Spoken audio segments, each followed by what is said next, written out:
Waleed removed. Khalid बिन वलीद की खिलाफत कैसे खत्म हुई? खालिद बिन वलीद इस्लाम की तारीख के सबसे बड़े जनरल, जिन्होंने इस्लाम को अरब से निकालकर रोमन और पर्शियन एम्पायर जैसी सुपर पावर्स को हराया। लेकिन इस सब के बाद उस वक्त के खलीफा हजरत उमर रज़ियल्लाहु अन्हु ने उन्हें अपनी पोजीशन मतलब आर्मी चीफ के ओहदे से हटा दिया। लेकिन क्यों? इतने बड़े जनरल को हटाने की जरूरत क्या थी?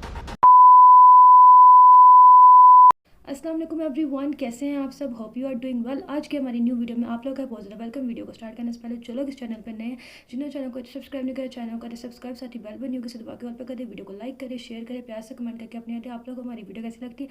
रेगुलर बेस पर हम कोई ना कोई बयान सुनते हैं, कोई ना कोई सीरीज़ देखते हैं या फिर कुछ ना कुछ नया सीख रहे हैं। सो आज हम लेके आए हैं दी कोहिस्तानी की एक वीडियो है, जिसमें आज हम करने वाले रिएक्शन, और वो है खालिद बिन वलीद रिमूव्ड। खालिद बिन वलीद की खिलाफत कैसे ख़त्म हुई, वो अपनी जो फौज के जर्नल थे तो उनकी जो कैसे ख़त्म किया गया, उन्हें कैसे उनके ओहदे से रिमूव किया गया। आज हम वो देखने वाले। टाइम वेस्ट किए बगैर मैं नहीं लगी अपनी वीडियो को प्ले। आप लोग करें चैनल को सब्सक्राइब। सो करते हैं अपनी वीडियो स्टार्ट। खालिद बिन वलीद इस्लाम की तारीख के सबसे बड़े जनरल, जिन्होंने इस्लाम को अरब से निकालकर रोमन और पर्शियन एम्पायर जैसी सुपर पावर्स को हराया। लेकिन इस सब के बाद उस वक्त के खलीफा हजरत उमर रज़ियल्लाहु अन्हु ने उन्हें अपनी पोजीशन मतलब आर्मी चीफ के ओहदे से हटा दी। लेकिन क्यों? इतने बड़े जनरल को हटाने की जरूरत क्या थी? खालिद बिन वलीद अब तक दुनिया के सारे जनरल्स वो वाहिद जनरल है जिन्होंने अपनी पूरी जिंदगी में कोई भी जंग नहीं हारी।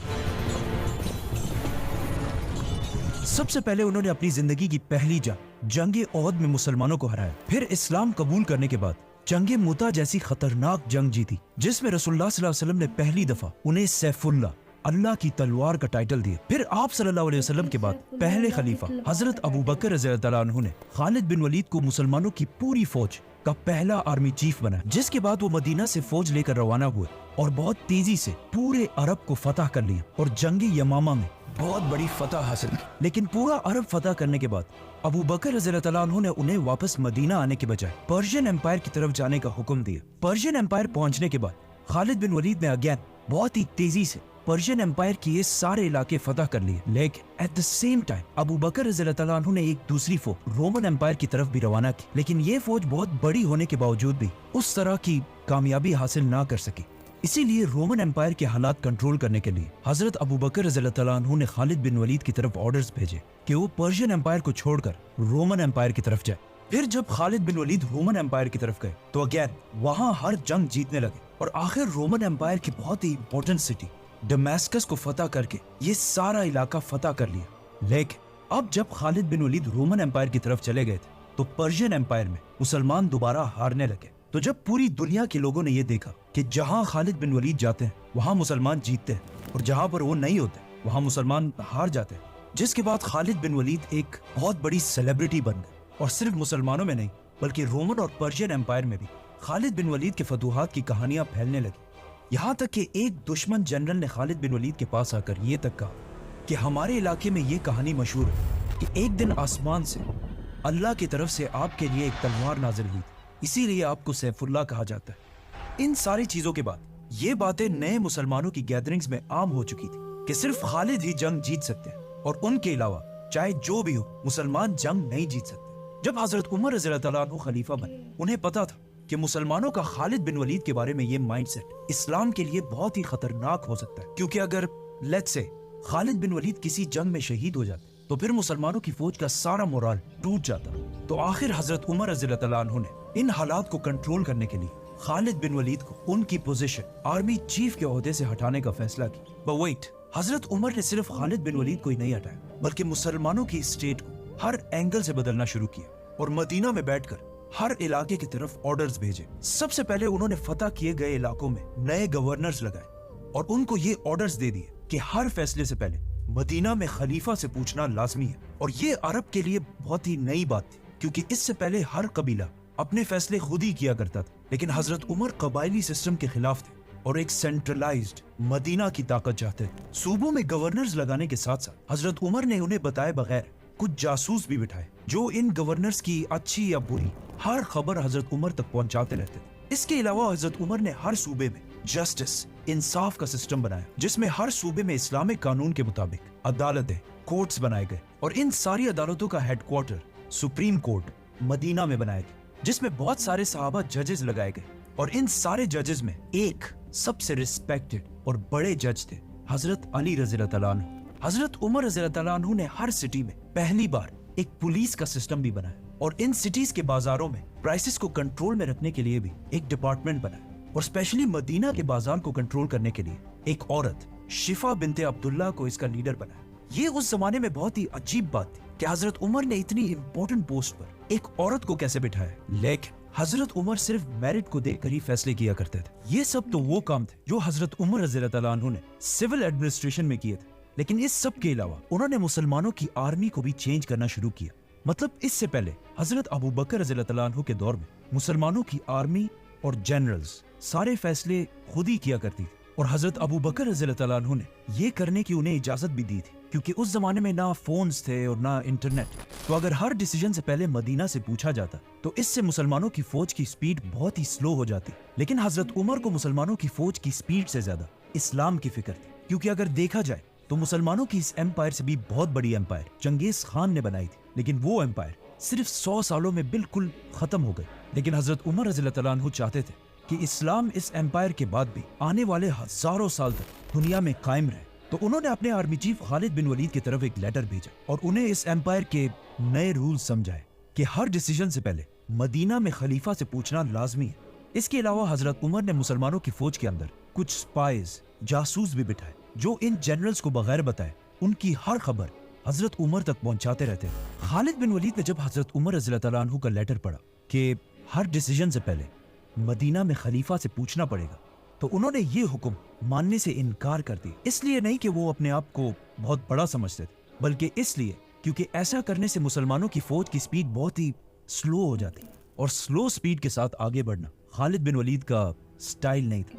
हजरत उमर ने दोबारा खालिद बिन वलीद की तरफ एक दूसरा लेटर भेजा कि तुम सिर्फ इसी शर्त पर मुसलमानों के आर्मी चीफ रहोगे अगर इन ऑर्डर्स को मान लो। लेकिन अगेन खालिद बिन वलीद ने ऐसा करने से इनकार कर दिया और कहा कि जब पहले खलीफा अबू बकर मुझसे नहीं पूछते थे तो आप मुझसे क्यों पूछ रहे हैं। नाउ इब्ने हाजर अल अस्कलानी की किताब और कुछ बाकी किताबों में एक बहुत ही इंटरेस्टिंग वाकया लिखा है कि एक दिन खालिद बिन वलीद एक महफिल में बैठे हुए थे जहां एक शायर ने कुछ बहुत ही जबरदस्त अशार पढ़े। तो खालिद बिन वलीद ने खुश होकर उसे उस जमाने की करेंसी के मुताबिक 10,000 कॉइन्स दिए। लेकिन जब खालिद बिन वलीद ने ऐसा किया उसी वक्त वहां पे वो स्पाई भी बैठा हुआ था और ये खालिद बिन वलीद ने छुप के नहीं किया था बल्कि सबके सामने किया था। इसीलिए वहां पर बैठे हजरत उमर के स्पाई ने ये सब देख लिया और सीधा इस सब की रिपोर्टिंग हजरत उमर रज़ियल्लाहु तआला अन्हु को की। खालिद बिन वलीद की इस हरकत पर हजरत उमर बहुत ही नाराज हुए और सीधा एक लेटर मुसलमानों के दूसरे जनरल अबू उबैदा इब्ने जर्राह की तरफ भेजा, जिसमें उन्होंने लिखा कि अगर खालिद बिन वलीद ने ये पैसे उस शायर को अपनी जेब से दिए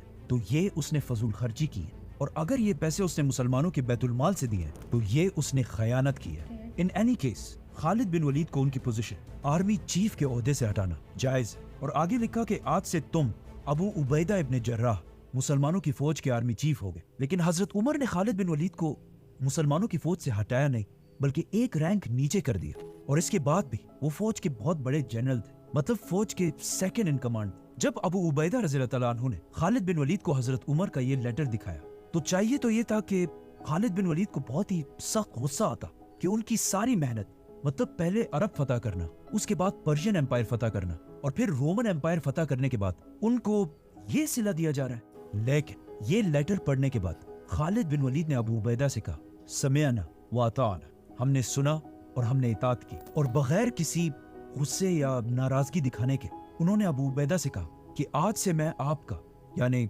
आर्मी चीफ अबू उबैदा इब्ने जर्राह का राइट हैंड बनकर रहूंगा। इसे आज हम बहुत ही एक नॉर्मल बात समझते हैं क्योंकि वो सहाबी थे, ऑफ कोर्स उन्होंने ऐसा ही करना था। लेकिन अगर हम दुनिया के सारे बड़े जनरल्स की हिस्ट्री उठाकर देखें तो ऐसा तारीख में कभी भी नहीं हुआ। हिस्ट्री में जब भी किसी लीडर ने अपने इतने ताकतवर जनरल को हटाने की कोशिश की है तो उस जनरल ने हमेशा बगावत की है या बगावत करने की कोशिश की है। फॉर एग्जाम्पल, इससे पहले पर्शियन बादशाह खुसरो ने जब अपने जनरल को हटाया तो रुस्तम ने उसी के खिलाफ ही बगावत कर दी, और रोमन एम्पायर के जनरल पोम्पी ने भी बगावत की। और इवन आज मॉडर्न दौर में भी जब पाकिस्तान के प्राइम मिनिस्टर नवाज शरीफ ने अपने पावरफुल आर्मी चीफ मुशर्रफ को हटाने की कोशिश की तो मुशर्रफ ने उल्टा उसे ही हटाकर पूरे मुल्क पर कब्जा कर लिया। इन सारे जनरल्स की खालिद बिन वलीद के सामने कोई औकात नहीं थी, क्योंकि खालिद बिन वलीद को आज तक दुनिया के सबसे बड़े जनरल्स में से एक माना जाता है। लेकिन जब हजरत उमर ने उन्हें अपनी पोजीशन आर्मी चीफ के ओहदे से हटाया तो उन्होंने बहुत ही पावरफुल होने के बावजूद कुछ नहीं किया और अपने लीडर खलीफा के ऑर्डर्स मान लिए। इस वक्त मुसलमान बहुत ही सख्त सिचुएशन में थे, एक तरफ रोमन्स और दूसरी तरफ पर्शियंस, और अगर खालिद बिन वलीद भी बगावत कर देते तो मुसलमानों की एम्पायर हमेशा के लिए खत्म होने का खतरा था। नाउ इस मसले पर जितनी मैंने रिसर्च की उसमें मैंने देखा कि इस वाकये में हजरत उमर और खालिद के अलावा एक थर्ड भी बहुत ही इंपॉर्टेंट किरदार है। मतलब एक तो हजरत उमर थे जिन्होंने बगैर किसी की परवाह किए मदीना की रियासत को स्ट्रॉन्ग करने के लिए इतना बड़ा फैसला लिया। दूसरा खालिद बिन वलीद जिन्होंने इतना पावरफुल जनरल होने के बावजूद कोई ऐसा स्टेप नहीं उठाया जिससे मुसलमानों की एम्पायर को नुकसान पहुंचे। और तीसरा इस एम्पायर की आवाम पब्लिक। आर्मी चीफ के ओहदे से हटाए जाने के बाद एक दिन खालिद बिन वलीद मुसलमानों के एक ग्रुप से खिताब कर रहे थे, जिसमें उन्होंने मुसलमानों के सामने खड़े होकर फरमाया कि मुझे शाम सीरिया फतह करने के लिए भेजा गया और जब मैंने पूरा शाम फतह कर लिया तो उमर ने मुझे अपनी पोजीशन से हटा दिया। अब जैसे ही उन्होंने ये बात कही तो मुसलमानों के क्राउड से एक आम सा सोल्जर खड़ा हुआ और उसने कहा कि ए हमारे सरदार, ऐसी बातें मत करो क्योंकि इन बातों से फितना पैदा हो सकता है। मतलब उस जमाने में मुसलमानों की इस एम्पायर की आम पब्लिक में भी इतना शऊर था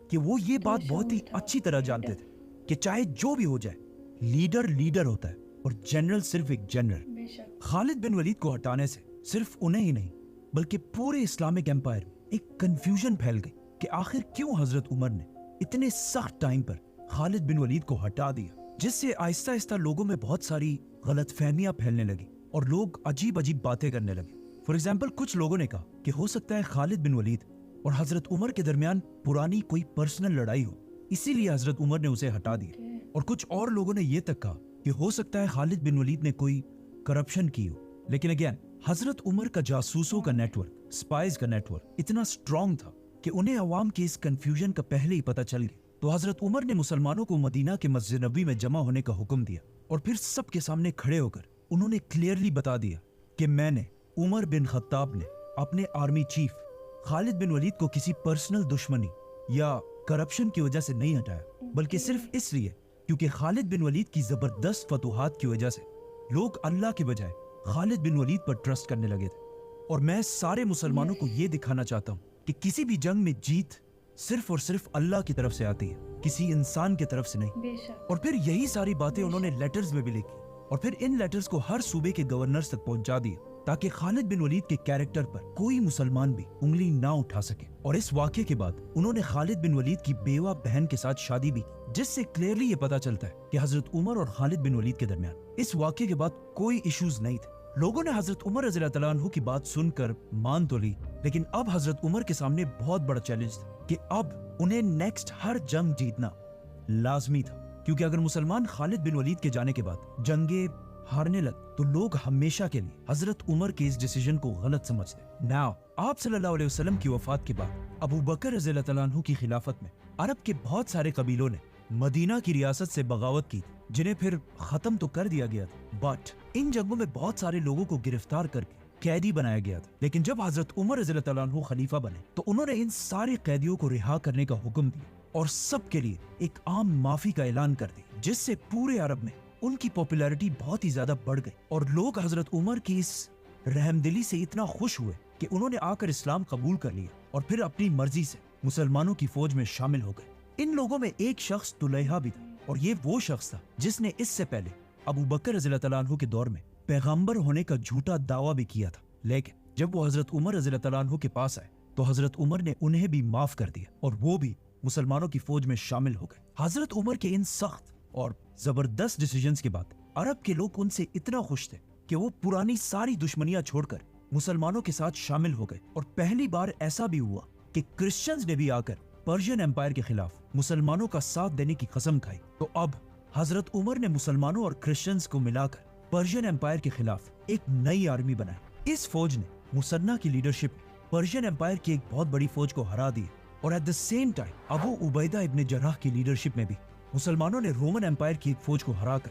बहुत बड़ी फतह हासिल की। और इस तरह पूरी दुनिया ने देखा कि मदीना की रियासत मुसलमान खालिद बिन वलीद के बगैर भी जंगे जीत सकते और हजरत उमर रज़ी अल्लाह अन्हु का प्लान कामयाब हो गया। लेकिन अब मुसलमानों की तारीख की सबसे बड़ी जंगे यरमुक और जंगे कादसिया बहुत ही करीब आ चुकी बात करेंगे जंग यरमुक का भी। सो ये थी हमारी आज की वीडियो, जिसमें हमने देखा खालिद बिन वलीद को किन वजूहात की वजह से उनकी खिलाफत से निकाल दिया गया, किन वजूहात की वजह से उन्हें उनसे खलीफा जब वो खलीफा थे तो उन्हें उस जगह उस पोजीशन से उतार दिया गया।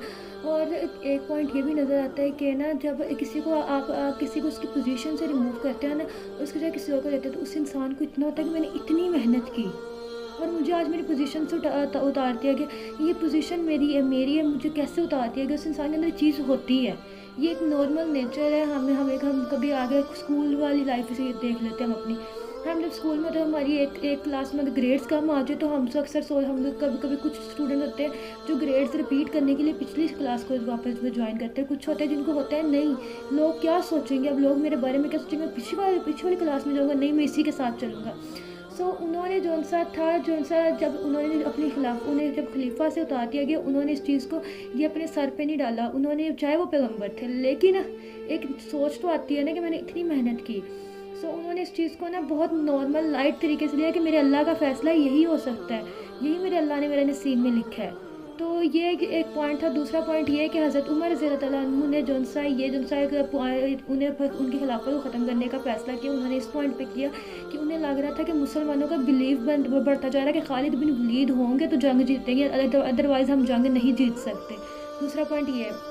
सो उन्होंने जब देखा ना कि उनका अल्लाह पे यकीन ही ख़त्म हो रहा है, अल्लाह की जगह वो हज़रत खालिद बिन वलीद पे ट्रस्ट कर रहे हैं। सो उन्हें बड़ा हुआ कि किसी भी जंग में शहीद भी हो सकते हैं, क्योंकि हर जंग में फ़तह तो हो नहीं सकती, अगर फ़तह हो भी जाए तो शहादत तो मिल ही सकती है ना। तो उन्हें ये भी चीज़ हुई कि अगर इनको कुछ हो गया तो फिर अवाम में ना जो हिम्मत है, जो जज्बा है, वो ख़त्म हो जाएगा और अवाम को लगेगा हम कभी कोई जंग जीत ही नहीं सकते। वो ना चाहते हुए वो लोग जंगें हार जाएंगे। तो इस वजूहत की वजह से उन्होंने उनको जो है उनकी खिलाफत से रिमूव किया और बाद में उन्होंने दिखाया कि अल्लाह से मांगो, अल्लाह पे यकीन रखो, अल्लाह देता है। और उन्होंने वो जंग जीती और जीत के प्रूव किया मुसलमानों को कि हम किसी खलीफा या फिर किसी पे डिपेंड नहीं है, हम अपने रब पे डिपेंड है। अपने रब के आगे मांगो, अपने रब से सच्चे दिल से मांगो, आपका रब हमेशा आपको नवाजता है। अपने रब को छोड़ के जब हम किसी दूसरे से मांगते हैं ना तो हमें कभी मिलता नहीं। अगर वो एक लम्हे के लिए हमें दे भी दे ना तो सारी ज़िंदगी का अल्लाह ताला हमें उसका एक जो डिपेंडेंट उस पर कर देते हैं। दूसरे नंबर पर सारी ज़िंदगी वो इंसान हमें जुटाता है। फर्स्ट ऑफ ऑल मिसाल के तौर पर अगर हम कभी बड़ी मुश्किल में होते हैं और ना हमें एकदम से बहुत सारे पैसों की ज़रूरत होती है, तो हमें समझ आता है हम क्या करें, हम लोगों से उधार लेना स्टार्ट कर देते हैं। हम उस टाइम अल्लाह से नहीं मांगते, हम उधार लेने लग जाते हैं, फिर लोगों के आगे हाथ फैलाना स्टार्ट करते हैं। तो उस टाइम अगर हम अल्लाह के आगे हाथ फैलाएं ना तो ना ही हम लोगों की नज़रों में गिरे और ना ही हमारा रब हमें दूसरों पर डिपेंड करे।